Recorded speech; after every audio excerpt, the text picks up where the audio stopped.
Әдебиеттік оқу. Сабақтың тақырыбы кемпір қосақ. Шығарманың авторы Мұзафар Әлімбаев. Оқу мақсаты өз ойы мен сезімін тірек сөздерді пайдалана отырып жеткізу. Жұмбақты шеш. Алдым да әр түрінен жібек жіптің. Аспанға әше кейлеп кесте тіктім. Бұл не? Кемпір қосақ. Кемпір қосақ дегеніміз не? Бұны көргенің бар ма? Кемпір қосақ табиғи құбылыс. Ол жаңбыр жауғаннан кейін жарқырап тұрған күн көзімен шағылса пайда болады. Оның 7 түсі болады. Доға тәріздес, әдемі түстер адам көзін тартады, қызықтырады. Енді кемпір қосақ қалай пайда болады екен? Кемпір қосақ аспан күмбезінде түрлі түсті 7 доға түрінде көрінетін атмосферадағы оптикалық құбылыс.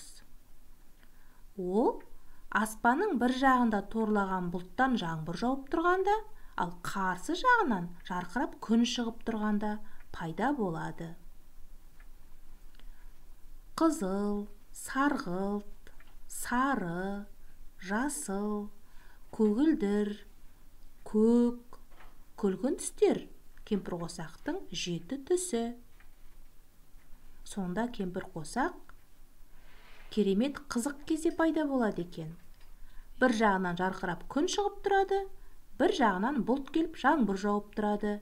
Міне осы кезде жаңбыр тамшылары күн көзіне шағылсып, түрлі түске еніп, бізге кемпір қосақ болып көрінеді екен.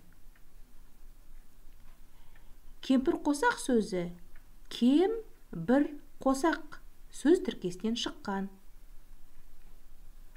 7 түсті доғадан құралғандықтан доғаларды 3-3-тен жұптайық. Яғни 3 қосқа жұптайық, және бір қос дара қалып қояды.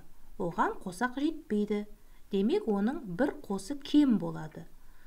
Соңғы қостың бір қосағы кем болғандықтан, кем бір қосақ сөзі тұрақты сөз тіркесіне айналып кеткен. Қазақ тіліндегі ілгерінді ықпалдың нәтижесінде бір сөзіндегі б ұяң дыбысы, м үнді дыбысының ықпалынан п қатаң дыбысына айналып, кемпір қосақ атауы шыққан.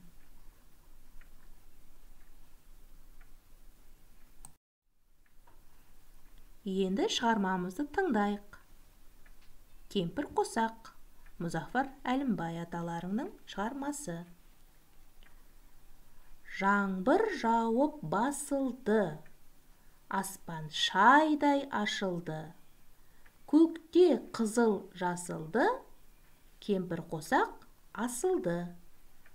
Мектебімнің тойдағы қақпасындай әдемі, мұң құбылып жайнады, қызықтырып әдейі.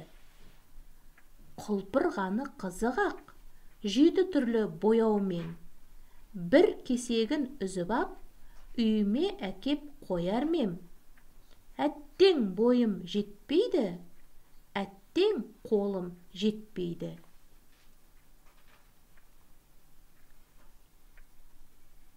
Енді шығарма авторының айтуынша, кемпір қосаққа неге бойымыз бен қолымыз жетпейді? Ойланып көр. Өлеңді бірнеше рет оқып жаттап ал. Кемпір қосақтың суретін дәптеріңе сал. 7 түсті дұрыс пайдалана біл. Тапсырма. Кемпір қосақ туралы сызбаны толтыр. Кемпір қосақ жаңбырдан соң аспанда пайда болады. Қалған 2-3 сызбаны өзің толықтырып жаз.